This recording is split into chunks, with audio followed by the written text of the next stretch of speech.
Welcome back to the Motivating Forest podcast. I am host Sway, and joining me as always, we have the wonderful Justin.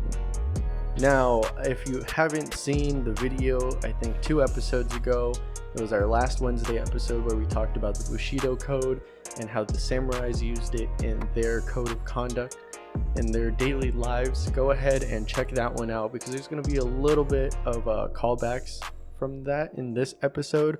But today we're going to be talking about being mindful of what you say, how you say it, and when to say different things to the people around you, the people you choose to speak to. Because one thing that I've had to do recently is watch what I say to people and not being spiteful or like trying to hide things. Just, how many times have you said things that have just been full of ego? How many times have you just been trying to fill that awkward silence that we get? And, like elevators, when you're just sitting there, you don't know what to say to somebody. And then you kind of just blah, blah, blah, blah, blah. Guess we're going up. Yeah. And then how many times are you just giving away too much information? And it doesn't have to be like company policies and different things you're doing at work. It's just you're giving away too much information of your own life. Example, when you're at a dealership, right? And then their job is to sell you a car. And this is something my dad said to me is just shut up. Right? Because they're going to be quiet when you're taking the tours of looking at all of the cars, and they're just going to be taking in everything you say to them. And then they're going to use that as ammo to try to upsell you on things or try to get you to buy certain models of cars. Right? So in like where you think it's a normal conversation where you're just telling them about all your history with cars, all the people you know with this car. It's a trap. Exactly. And that's what they're going to use to go, oh, well, he's not going to want anything else. It's just going to be this, It's one rule to advertising and marketing. One of the number one rules, right? Because there's a lot of number one rules when it comes to that thing, is he who speaks first loses. Right. There's a lot of truth to that, and it applies to more than just sales. Exactly. But as I'm saying, it's just an example, right? Real world adaptation to what we're talking about. But on my end today, lately, I've noticed that the more I say to people, the more trash and negativity I get in response. I'm trying to weed out all the negativity and from conversations I have with people. I don't need to be put down about the things I'm saying or the things that I'm trying to do, right? Oftentimes than not, do you go off and start telling somebody your goals, what you want to try, your little projects, your side hustles, whatever it is, and then they just go, oh, well, I don't think it's going to go anywhere, or, I don't think you're the right fit for that. You should probably let those guys do it, or they're immediately trashing you.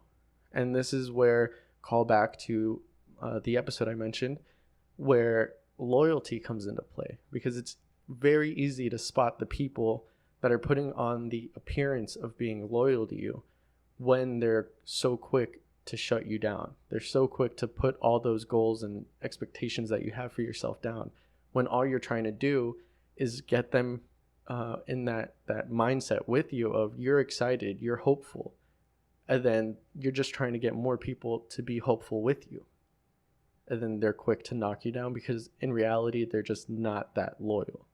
Well, that's the scary thing, right? Because they're definitely loyal. They're loyal to who you are right now, not who you want to be, good or bad. They're loyal to you. They like you for how you are, and they don't want things to change. It's common. Yeah. And that's why I've been lately practicing the art of watching my tongue. But I'm going to pull from the book, The 48 Laws of Power, that we've mentioned briefly before. But I feel like this goes hand in hand with today's episode, so I got 2 laws for you. The first one being, power cannot accrue to those who squander their treasure of words. Power is in many ways a game of appearances. When you say less than necessary, you inevitably appear greater and more powerful than you are.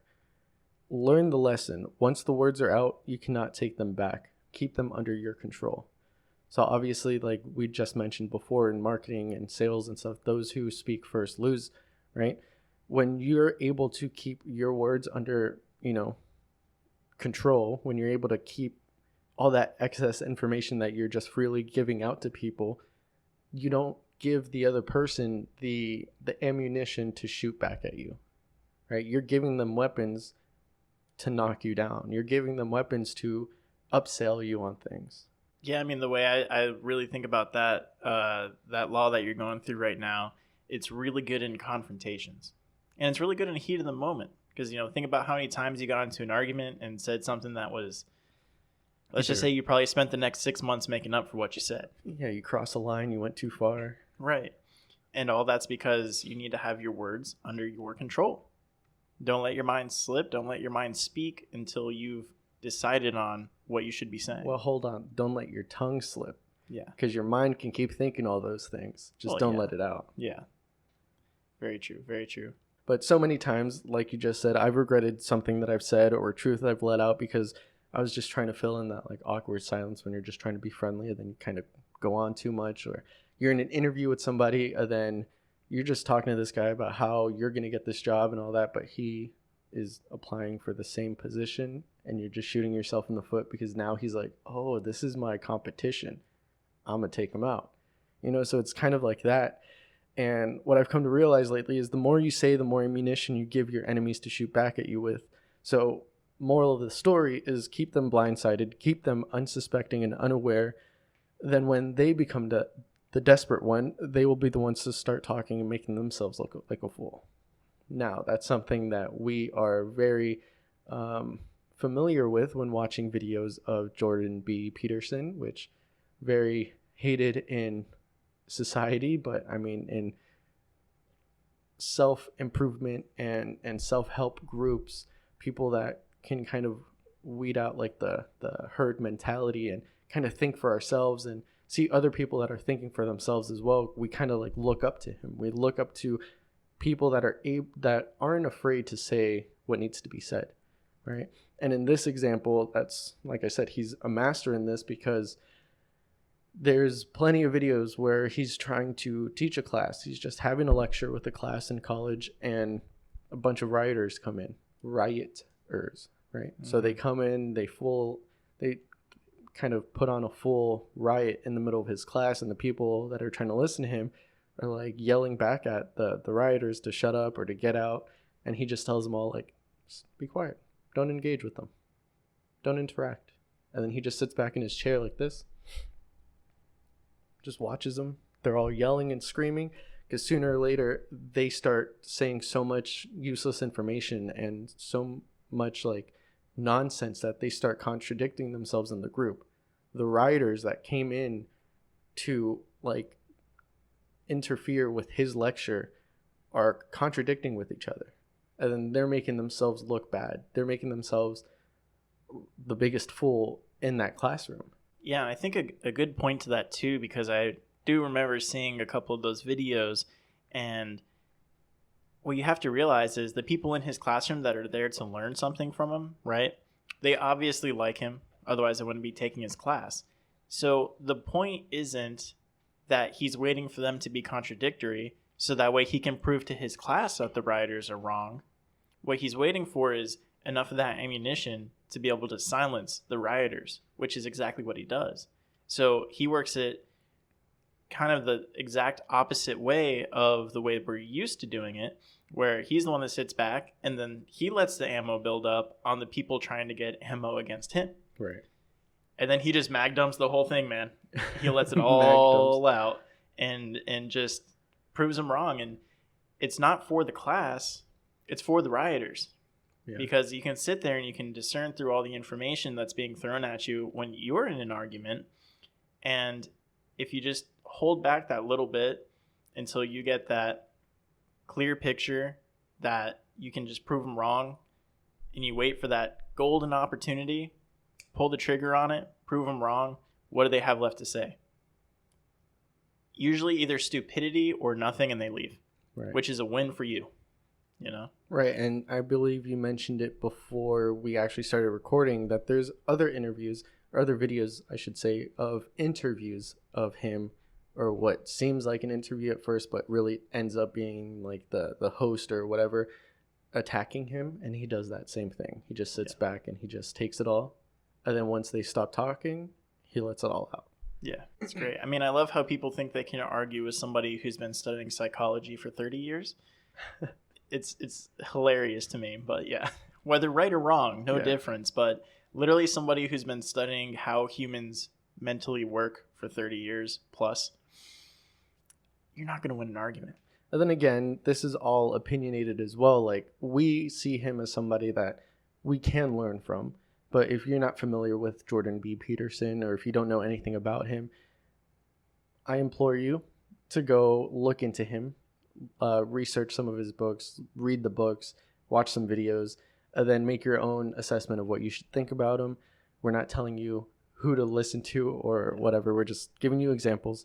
Even for just the discernment of this video, you guys want a good example of this? He's somebody who's a good example of it. Go watch those videos of how he interacts with conflict. It's a great way. It's nothing to do with how he is or what his opinions are, but watch the tactics and strategies he uses, because that's precisely what we're talking about here today. It's almost the exact reason why he became as famous as he is now. And the controversy started all because of that. He started getting attacked outside, verbally, I should say, by a bunch of people. And the way he handled it kind of made them shut up. But the group associated to that didn't like that. They weren't fans of that. So then now he grew in fame because of being able to hold his ground and hold his tongue, basically, and saying the right things when they needed to be said. But also the way we speak to others becomes their inner voice of who we are to them, right? Of our portrayal of them.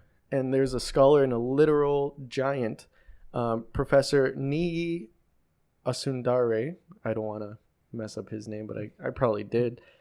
He said, "To utter is to alter, and words have the inherent power to alter people's moods, countenance, and even change the course of history." So words have a big impact on a lot of things, all the way down to, different things that you've done in your life. If you're able to just say something about it, if you're able to stand up for it, again, back to the Bushido, having the courage to stand up for others and saying, or taking the blame and saying, like, listen, that was my fault, it wasn't the team, that makes you look like the better leader.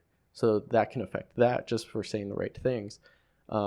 Standing your ground when it comes to management or companies not doing something right, and you're standing up and you're saying the right things when they needed to be said, it can affect that as well. All the way down to how you just look to others. So like I said at the beginning, the more I say to people, the more I get negative in return from certain people, but that's them shaping the reputation of me in their mind, because I'm giving them the information. I'm giving them that ammo to then store and then start writing away at this reputation that I supposedly have in their mind, because everybody's going to have a different opinion of you, and it's all based on what you give them. Man, I like it. I like where it's going. So again, from the 48 laws of power, I said I had 2 laws. This is law number 5. So much depends on reputation. Guard it with your life. Reputation is the cornerstone of power. Through reputation alone, you can intimidate and win. Once it slips, however, you are vulnerable and will be attacked on all sides. So make your reputation unassailable. Always be alert to potential attacks and thwart them before they happen. So again, back to the Bushido, where we were talking about honor and reputation. You have that reputation to uphold, so why are you going to keep giving them that information or that ammo to keep knocking it down? I believe it's only like a certain percent of the information you're trying to give others. Like if I give 100% of context, or what I assume to be my context and how I mean the words I'm saying to you, you're only going to take a percentage of that through hearing, right? Then after hearing, you have to process all that information in your head. So then now that percentage that you already heard is going to go even smaller. So then the context that you're processing might be different than the process that I'm telling you in, right? So then that's also a factor that comes into play when it comes to forming and shaping that reputation that others have of you. Yeah, I mean, I'm not going to take it too far off track with that, but just to say, so you guys are aware, when it does come to communication skills and whatnot, especially for context, what you're saying only makes up about 30% of context for others. And that's based off of, again, what gets lost in translation. Because even though we're saying the same words, red is red for me, red is red for you, it's really not. There's differences. We think of different things. I might think of a car, he might think of an apple. You're already starting to skew the context a little bit. So you lose a percentage of that communication vocally there. And at the same time, what people don't realize what the context is, your tone of voice, the pace of your voice, Body language. and your body language is actually closer to 70% of the context that people receive. So not only is it your words, it's everything about you, which is why when you talk about building that reputation, when you think of people's reputations, you think of like, oh yeah, he's really firm, or he's really like mysterious or something. And that doesn't have anything to do with what's physically coming out of their mouth, the words that are coming out. That has to do with how they portray themselves, how they act, how they represent themselves physically, right? Well, that can lead down a whole nother conversation that we can have about social media, because social media is going to cut what you just said, 70% of context out. Yeah. Because there isn't that tone of voice, there isn't that body language. None of that is in account when you're just writing something and then somebody on the other side of the world is reading it. Yeah. That's why I just wanted to hit it real quick. I just wanted to put it out there in the air and give you guys that perception of it, that understanding of it. But I know that's a whole different topic. Yeah. So I mean, but it was good. It was there. The context is there, as you should say. But no, that's another reason why I talk about the 48 Laws of Power as well. Like, it's a great book because, of course, you can think of power in whatever context you want to take it in. But what it's trying to give you, it's basically having confidence, right? Power is the confidence in yourself. So when you have confidence in what you say, when you say it, confidence to hold your tongue in those awkward moments, you're going to feel a lot better. You're going to feel like your position in the world's higher up, but the great thing about the book, I just give you the laws and then I kind of go on my own examples. What the book does is give you examples from different like leaders in history or different events that have happened or different fictional stories to give you more context on what the meaning of that law would go with. So it's also a great checkout for people, interested in this kind of things, to read the book or listen to it on Audible or something. So again, be mindful of what you say and who you say it to. You can't control how people comprehend what you say 100% of the time, because we just broke that down for you. So be careful when you choose to speak at all. Know who you can trust and be truthful. Learn to embrace the awkward silences and how to hold back your tongue, because it won't be them that throws you under the bus. It will be yourself. I like it, man. I really do. Being in a leadership position, this is definitely a key topic that you have to understand in order to be a successful leader. Because a lot of it, a lot of this does apply to that. And it does come down to different aspects of confidence, and the way you portray yourself being one, the way you word things being second, right? And I think like with this topic, man, what I'm thinking about, what I'm going through my head is always conflict. It's how you word things when you're in conflict. Because obviously, if you're sitting at home, you're with your family, I mean, there is a point of communication that you probably don't portray, right? But there's a lot more like relaxation in the way you speak. And where practicing this really comes to be beneficial in people's lives is through confrontation. And unfortunately, in today's world, your words will always be skewed and they'll always be used against you one way or another. Just the way it is right now.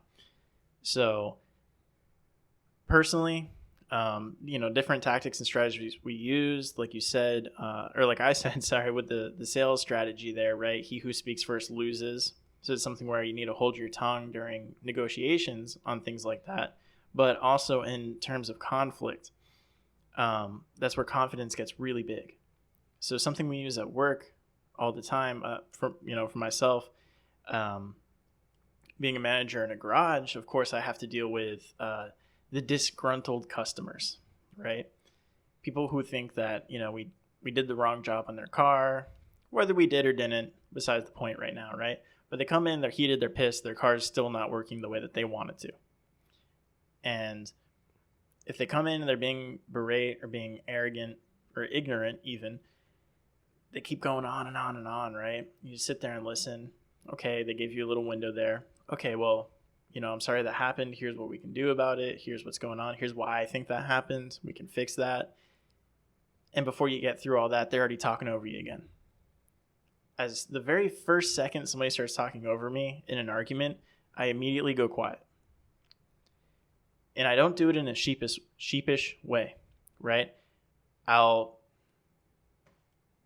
sit back, let them kind speak. of give it that little like you're trying to listen to a child. Yeah. You know what I mean? Like you're arguing with a child.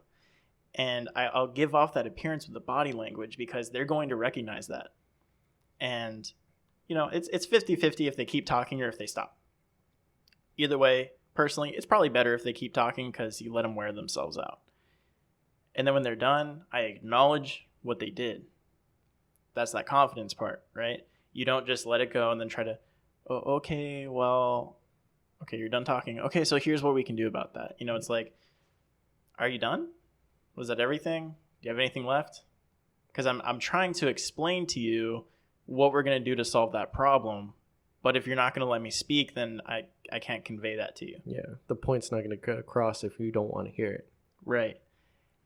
And then 9 times out of 10, that gets people to shut up. And then the other 10% is people who really don't want the problem fixed. They just want to be ignorant and want to argue with somebody. There's people out there like that, But having that confidence in the way you speak and being able to understand when to hold your tongue and when not to, it's a beautiful thing, man. And there's a lot more to it than just that. So I definitely recommend you guys, dive deep on that. See the different things. See the things with the body language. See the way that you present yourself.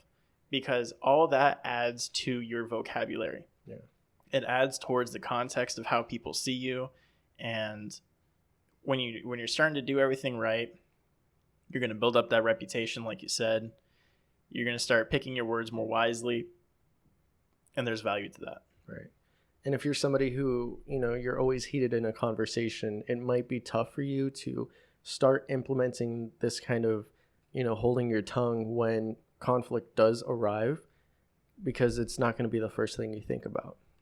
So a good way to get that into habit is to use it for other aspects. Use it in those awkward silences. Just embrace the silence. Embrace, letting somebody else talk first. Never just kind of give all this information out, because what usefulness do they have if they're not asking for it? If somebody's not asking you what your hobbies are, what you do in your free time, why do they care? So just hold that in. You don't need to try to get everybody under your umbrella of being hopeful and joyful for your life, because in reality, they're trying to live their own. So it sounds kind of dark, but, get in the habit of being mindful of what you say and who you say it to, because like I said, oftentimes there's people that just don't care. So then you're going to be put down. So avoid the negativity by holding your tongue. Keep it in. Be hopeful and joyful with yourself. Keep all those goals and plans that you have for yourself under lock and key until you see other people that are loyal to you, that are curious about what you're doing, that do want to help you improve and all this stuff. Then you can bring them under. Then you can start telling them, because then they'll be motivating you to keep on with that. They'll be motivating you to actually achieve those goals than just let you go to failure. Yeah, man, that was a great point there, because at the end of that, before you've continued, I was going to say, with that darkness, it's like, yeah, but you could be creating fake friends for yourself by sitting there thinking they're listening to you, and all they're doing is really just getting annoyed. Yeah, they're trying to find holes in how to shoot you down. Yeah, not your real friends just because you can't stop talking to them. And just like how we can't stop talking to you guys, we'd appreciate it if you listened more. Every Monday and Wednesday at 8 a.m. EST, we do drop new videos. We do drop them on YouTube if you would like to see our beautiful faces. And of course, we're on your favorite podcasting platforms, because we are on Anchor FM, which does shoot us across the spectrum there. We are on Spotify, Apple Podcasts, Google Podcasts, anywhere you want to listen to us. And if you think it's your turn to talk, we are definitely more than open to that. We do reply to all comments on YouTube, as well as any DMs, suggestions, comments on our posts over on Facebook and Instagram. So be sure to check those out. All those links are down in the description. And until next time, go and get.